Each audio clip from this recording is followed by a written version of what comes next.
hello' students তো তোমালোকে বহুতে মোক সুধি আছিলা যে স্যাৰ আমাৰ এক্সামটো কিমান সময়ত হ'ব আৰু এইটো ডাউট বহুতৰে আছিল তো তোমালোকক মই আজিৰ ভিডিঅ'টোত তোমালোকৰ সকলোখিনি ডাউট মই ক্লিয়াৰ কৰি দিম লগতে অহাকালি যিহেতু অসমীয়াৰ এক্সাম আছে সেয়েহে যিকেইজন ষ্টুডেণ্টে অসমীয়াৰ এক্সাম দিব তেওঁলোকৰ কাৰণেও এক্সট্ৰা কেইটামান মই এক্সাম টিপছ লৈ আহিছোঁ যিকেইটাই তোমালোকক এক্সামত বহুত বেছি হেল্প কৰিব সো তোমালোকে ভিডিঅ'টো শেষলৈকে ভালদৰে চাবা আৰু মোৰ কথাখিনি বুজিবলৈ ট্ৰাই কৰিবা আৰু যদি ভিডিঅ'টো ভাল লাগে দেন ভিডিঅ'টো লাইক কৰিবলৈ নাপাহৰিবা তেন্তে বলা আমি মেইন টপিকত আগবাঢ়ো যেহেতু তোমালোকৰ অহাকালি এক্সাম আছে সেয়ে এইকেইটা ভুল তোমালোকে নিশ্চয়কৈ নকৰিবা আৰু মোৰ কথাখিনি ভালদৰে এক্সামৰ টাইমত ফ'ল' কৰিবলৈ ট্ৰাই কৰিবা প্ৰথম কথা হৈছে read the question paper properly তোমালোকক এক্সাম অনুষ্ঠিত কৰাৰ 15 মিনিট আগত এখন কুৱেশ্যন পেপাৰ দিয়া হ'ব আৰু সেইখন কুৱেশ্যন পেপাৰ তোমালোকে পৰীক্ষাত কৰিব লাগিব ৰাইট আৰু সেই কুৱেশ্যন পেপাৰখন তোমালোকে 15 মিনিট সময়ৰ ভিতৰত ভালদৰে পঢ়ি চাবা যে আমাক কি সুধিছে এক্সামিনাৰে কেনেকুৱা ধৰণৰ কুৱেশ্যনছ আহিছে আমি কেনেদৰে কৰিম ওকে নেক্সট কথা হৈছে মেইনটেইন ক্লিনলিনেছ মানে হৈছে তোমালোকে যাতে এক্সাম আনচাৰ শ্বীটছখন লিখোঁতে ভালদৰে লিখিবলৈ ট্ৰাই কৰা কোনো ধৰণৰ লেতেৰা যাতে তোমালোকৰ এক্সাম শ্বীটখন নহয় ওকে লাইক তোমালোকৰ যাতে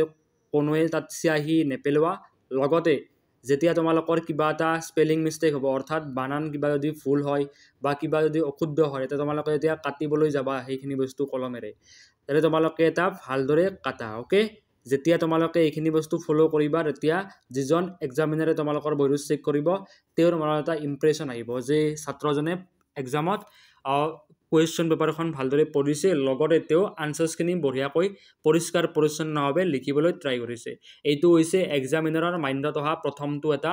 ইমপ্ৰেশ্যন আৰু first impression is the last impression প্ৰথমতে যদি তেওঁলোকে বহুত বেছি ভাল লাগে বহিখন চাওঁতে তেতিয়াহ'লে তেওঁলোকে ভাল নম্বৰো দিব okay and next point is hand writing তোমালোকে হাতৰ আখৰ লিখোঁতে অৰ্থাৎ আনচাৰ্ছখিনি লিখোঁতে ভালদৰে লিখিব লাগিব যাতে এক্সামিনাৰজনে সহজতে বুজি পায় হাতৰ আখৰখিনি ভাল হোৱাটো দৰকাৰী হয় যদি তোমালোকৰ হাতৰ আখৰখিনি বেয়া তেতিয়াহ'লে তোমালোকে কিন্তু অহাকালি বহুত বেছি কেয়াৰফুল হ'বা অহাকালি বুলি নহয় যিকেইজনৰ পিছৰ এক্সামখিনি আছে তেওঁলোকে কিন্তু ভালদৰে লিখিব লাগিব যাতে এক্সামিনাৰজনে অতি সহজে সেইখিনি বস্তু বুজি পায় যে ছাত্ৰজনে কোনখিনি কথা লিখিছে আৰু কি বুজাব খুজিছে অ'কে এণ্ড 4 নম্বৰ পইণ্টটো হৈছে C the marks assign to the question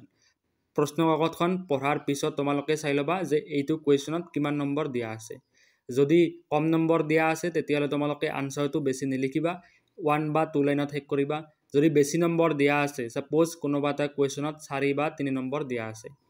তো তাৰ কাৰণে তোমালোকে কিন্তু অলপ কুৱেশ্যনটো দীঘলকৈ লিখিব লাগিব তোমালোকে গম পোৱা আৰু বহুতে কি কৰিব এটা কুৱেশ্যনত সাপোজ 2 নম্বৰ আছে আৰু তেওঁলোকে 2 পেজ লিখি থৈ আহে এইটোৱে তেওঁলোকক কিন্তু সময় নষ্ট কৰাত বহুত বেছি সহায় কৰে আৰু সেয়ে তোমালোকে বহুত বেছি কেয়াৰফুল হ'বা এণ্ড লাষ্ট পইণ্টটো হৈছে ৰিভাইজ দ্য আনচাৰ শ্বীট যেতিয়া তোমালোকৰ উত্তৰ পত্ৰখন বা উত্তৰ বহীখন লিখা হ'ব যিকেইটা কুৱেশ্যনছ তোমালোকে ভালদৰে গম পোৱা সেইকেইটা কুৱেশ্যনছ তোমালোকে লিখিবলৈ ট্ৰাই কৰিবা আৰু এইটো বস্তু তোমালোকে চেক কৰিবা যে তোমালোকে কিবা কুৱেশ্যন আনচাৰ এৰিছা নেকি বিকজ এক্সামৰ টাইমত মাইণ্ডত এটা প্ৰেছাৰ থাকে আৰু সেই প্ৰেছাৰৰ ভয়তে বহুতে কুৱেশ্যনছবিলাক জনা কুৱেশ্যনছবিলাকো এৰি আহে বহুতবাৰ হয় এনেকুৱা ধৰণৰ ভুল তো তোমালোকে এইটো ভুল নকৰিবা তোমালোকে আনচাৰ শ্বীটখন ভালদৰে ৰিভাইজ কৰিবা মতলব লিখা হোৱাৰ পিছত ভালদৰে চেক কৰিবা যে মই কুৱেশ্যন নম্বৰ 1 টো লিখিছোঁ কুৱেশ্যন নম্বৰ 2 লিখিছোঁ কুৱেশ্যন নম্বৰ 3 লিখিছোঁ অ'কে আৰু পোনপ্ৰথমে লিখাৰ আগত তোমালোকে কৰিবা কি যিকেইটা কুৱেশ্যনৰ আনচাৰ তোমালোকে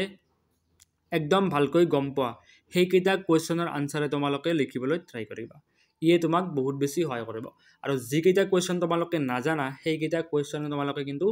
পিছত লিখিবলৈ যত্ন কৰিবা যদি পাৰা লিখিবা নোৱাৰিলেতো এৰি থৈ আহিবা অ'কে তো এইখিনি আছিল অহাকালি যিকেইজনে এক্সাম দিব তেওঁলোকৰ কাৰণে কেইটামান টিপছ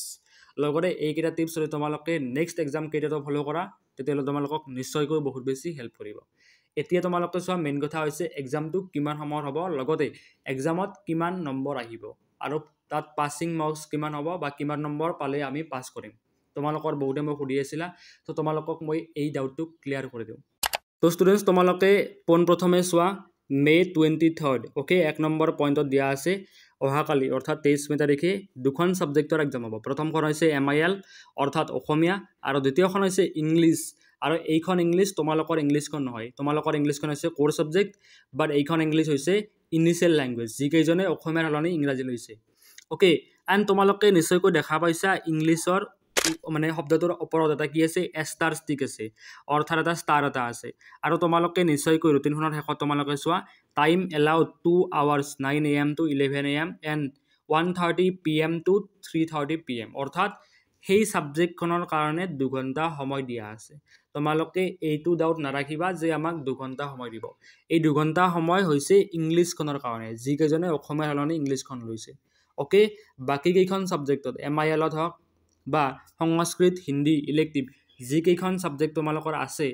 মেট্ৰিকত যেনেকৈ এক্সামটো হৈছিল 3 ঘণ্টাৰ সেই 3 ঘণ্টা সময়ে তোমালোকৰ মানে কি টোটেল টাইম হ'ব নিশ্চয়কৈ তোমালোকে এইখিনি বস্তু বুজি পাইছা যে আমাক সময় দিব 3 আৱাৰ্ছ আৰু সেই 3 আৱাৰ্ছত তোমালোকে ফুল মাৰ্কছ কৰিব লাগিব 100 ফৰ আছামিজ যিকেইজনে অসমীয়াৰ এক্সাম দিব অহাকালি তেওঁলোকে